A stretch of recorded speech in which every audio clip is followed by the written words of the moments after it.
नमस्कार। भारत मौसम विज्ञान विभाग के दैनिक मौसम चर्चा में आपका स्वागत है। मैं असीम कुमार मित्रा।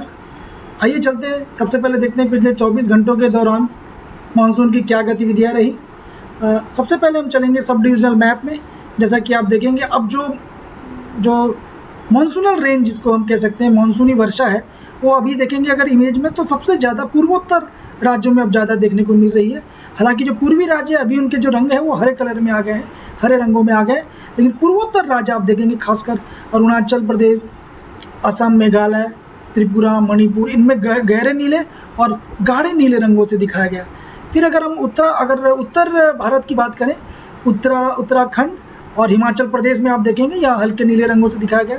साथ ही साथ अगर आप अभी कोंकण, गोवा, महाराष्ट्र, मध्य महाराष्ट्र की बात करें, कर्नाटका और केरला की बात करें, यहाँ पे गहरे नीले रंगों से दिखाया गया।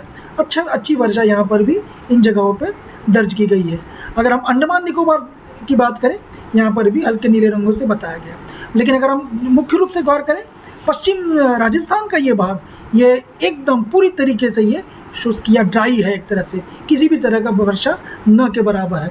तो हम एक तरह से कह सकते हैं कि जो अत्यंत भारी वर्षा वो आपके उत्तराखंड, असम, मेघालय और सब हिमालयन वेस्ट बंगाल में हुई है। अगर हम भारी वर्षा की बात करें तो भारी वर्षा अगर हम बात करें, हिमाचल प्रदेश, ईस्ट उत्तर प्रदेश, अरुणाचल प्रदेश, उड़ीसा, मध्य महाराष्ट्र, कोंकण एंड गोवा, तेलंगाना, इस वाली जगह की बात करें, कोस्टल आंध्र प्रदेश और यनम में, तो इन सब जगहों पे भारी वर्षा हुई है। अगर हम लंबी औसत के जो रेनफॉल जो हमने रिकॉर्ड किए हैं, अगर हम उसके देखें, सो अगर हम देखेंगे जो जिन जगहों को लाल रंगों से दिखाया गया, यहाँ पे जो मानसून की स्थिति है ये काफ़ी कमज़ोर रही है पिछले 24 घंटों के दौरान। अगर हम हमारी वेधशाला में जो आज वर्षा जो दर्ज की गई है 7 सेंटीमीटर और उससे भी ज़्यादा, अगर उस पर हम मुख्य रूप से गौर करें तो Mawsynram 49, Sohra 30, Buxaduar 23, Haldwani 22 centimetre, Cherrapunji 19 centimetre, Hasimara 18 centimetre, Nongstoin 12 centimetre, Tuni 11 centimetre, Khed, Gohar, Kasauli 9 centimetre, Nainital, Bahraich, Pasighat 8 centimetre बोलेंगे हम उसको, गगनबावड़ा, घेरावपारा, नाहन, काकीनाडा में 7 सेंटीमीटर। सो आप देखेंगे कुल मिला के इन जगहों पे 7 सेंटीमीटर और उनसे ज़्यादा की वर्षा हुई, जिसको हम भारी वर्षा के रूप में देखते हैं। आइए हम सिनॉप्टिक सिस्टम की अगर हम बात करें, 14 अगस्त 2021 को आप देखेंगे मानसून, सबसे पहले हम चलेंगे मानसून ट्रफ की बात करते हैं। उससे पहले वेस्टर्न डिस्टर्बेंस और साइक्लोनिक सर्कुलेशन देखें। वेस्टर्न डिस्टर्बेंस अभी आपके पूरी तरीके से जम्मू कश्मीर और इन जगहों पे आपको दिख रहा है। साथ ही साथ एक साइक्लोनिक सर्कुलेशन साथ में इन जगहों पे बनता हुआ दिख रहा है। फिर अगर हम मानसून ट्रफ की जो स्थिति देखें, जैसा आप देखेंगे एकदम पूरी तरीके से ये हिमालय की तलहटी में जा बसा हुआ है। सो अगर आप देखें इसका जो पश्चिमी भाग एक तरह से पूरी तरीके से उसकी उत्तरी दिशा में है, और अगर पश्चिमी जो पूर्वी भाग है वो आपके नॉर्थ ईस्ट स्टेट को यहाँ बिलोंग्स करता है। जैसा कि हमने देखा पिछले 24 घंटों के दौरान पूर्वोत्तर राज्यों में काफ़ी अच्छी वर्षा हुई है, तो ये उसका मुख्य रूप से कारण है। हम साइक्लोनिक सर्कुलेशन की बात करें, आप देख सकते हैं एक साइक्लोनिक सर्कुलेशन छत्तीसगढ़ के पास, छत्तीसगढ़, बिहार और इसके सटे पूर्वी मध्य प्रदेश की इस जगह पर स्थिति पे बनी हुई। साथ ही साथ अब एक जो साइक्लोनिक सर्कुलेशन आप देखेंगे कोस्टल आंध्र प्रदेश में यहाँ पे दिख रहा है। जैसा कि आप देख रहे हैं यहाँ विंड भी स्थिति भी इस तरह से बनती हुई दिख रही है, तो एक सर्कुलेशन यहाँ पे इस तरह से बना हुआ दिख रहा है। तो यहाँ पे आने वाले दिनों में एक मौसम की एक्टिविटी यहाँ कुछ बढ़ने जा रही है हमारे पूर्वी तटीय राज्यों पे। अब आते हैं हम उपग्रह से प्राप्त मानचित्रों की अगर बात करें तो सबसे पहले हम देखेंगे, जैसे वेस्टर्न डिस्टर्बेंस की बात करें, आप देखेंगे यहाँ पे एक सर्कुलेशन बना हुआ है। साथ ही साथ यहाँ पे बादलों का जमावड़ा दिख रहा है। ये पश्चिमी विक्षोभ जिसको हम बोलेंगे, ये उत्तरी भाग में ये आपको स्थित है, यहाँ पे दिख रहा है।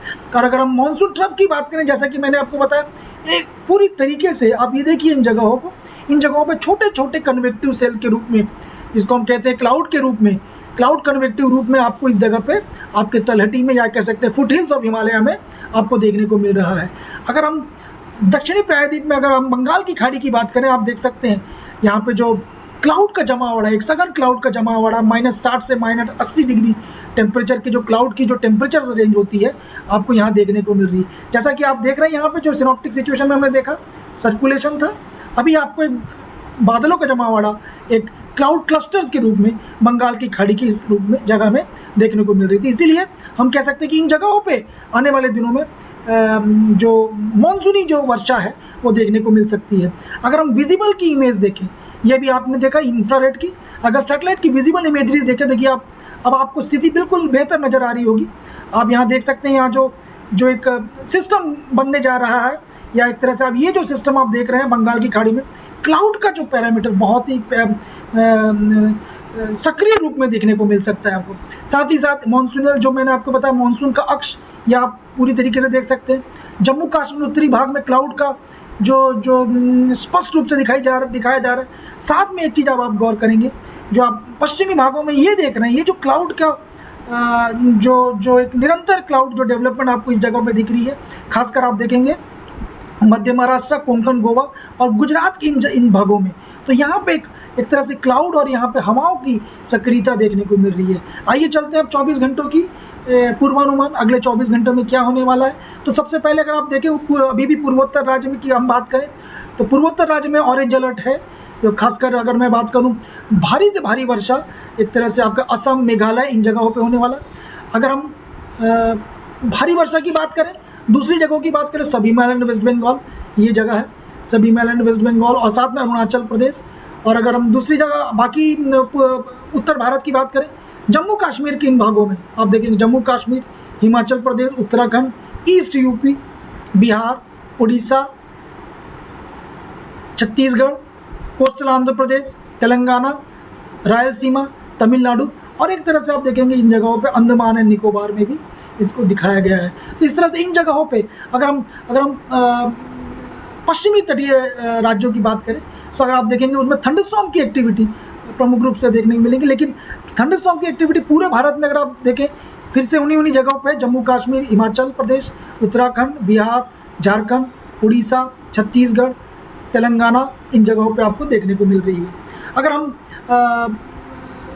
स्ट्रॉन्ग विंड की बात करें, हवाओं की जो तीव्रता की बात करें 40 से 50 kilometre per hour, 60 kilometre per hour, इसकी गस्टिंग की अगर हम बात करें, ये मुख्य रूप से साउथ वेस्ट और वेस्ट सेंट्रल और नॉर्थ ईस्ट अरेबियन सी के और अलॉन्ग गुजरात कोस्ट में देखने को मिलेगा। जैसा कि मैंने आपको विजुअल की इमेजरी में दिखा, इन जगहों पे कुछ क्लाउड और कुछ विंड्स की जो जमावट है, जिसके कारण हम बोल सकते हैं इन जगहों पे एक स्ट्रॉन्ग विंड, हवाओं के एक तरह से तीव्रता वाले जो 40 से 50 किलोमीटर वाले को यहाँ पे देखने को मिल सकती है। मछुआरों को सलाह दी जाएगी इन जगहों पे वो न जाए। आइए चलते अगले 5 दिनों के पूर्वानुमान के लिए। जैसा कि हमने 14 तारीख का हमने देखा पूर्वोत्तर राज्य, साथ में पूर्वी जो राज्य जो सटे जो भाग है, जैसे खासकर उड़ीसा, छत्तीसगढ़, कोस्टल आंध्र प्रदेश, चूँकि यहाँ पे एक सर्कुलेशन बना हुआ है, आप देखेंगे 15-16 की स्थिति भी उस तरह से यथावती दिख रही है। लेकिन बिहार आप 15 तारीख को इसमें अब नहीं आया। 16 तारीख की बात करें तो अब आप देखेंगे चूंकि यहाँ पे सर्कुलेशन एक बनने जा रहा है, बन चुका है, तो आप देखेंगे कि उड़ीसा और जो कोस्टल आंध्र प्रदेश में ऑरेंज अलर्ट दिया गया। ये ऑरेंज अलर्ट 17 तारीख को भी रहेगा, हालांकि 17 तारीख को तेलंगाना में भी ऑरेंज अलर्ट दिया गया है। और 18 तारीख की इसकी तीव्रता आप देखेंगे पूर्वोत्तर राज्यों से इनकी तीव्रता धीरे धीरे कम हो रही है, लेकिन तेलंगाना में सिर्फ तेलंगाना को ऑरेंज अलर्ट दिया गया। तो हम कह सकते हैं पूर्वोत्तर राज्य में आने वाले दिनों में, हालांकि 14-15 को स्थिति वैसी बन रही, 16 के बाद से तीव्रता धीरे से कम हो रही है, कुछ कम हो रही है। हालांकि सर्कुलेशन बनने से उड़ीसा, तेलंगाना और कोस्टल आंध्र प्रदेश की इन जगहों पे 16-17 को रहेगी। 18 तारीख को इसकी तीव्रता फिर से कम हो रही है। मेरा आपसे अनुरोध रहेगा, अगर आपने हमारे ऐप डाउनलोड नहीं किए हैं, आप तुरंत डाउनलोड करिए, हमारे वेबसाइट्स पे आइए, और कल एक बार फिर से हम आपके सामने उपस्थित रहेंगे भारत मौसम विज्ञान विभाग के इस चर्चा के दौरान। धन्यवाद।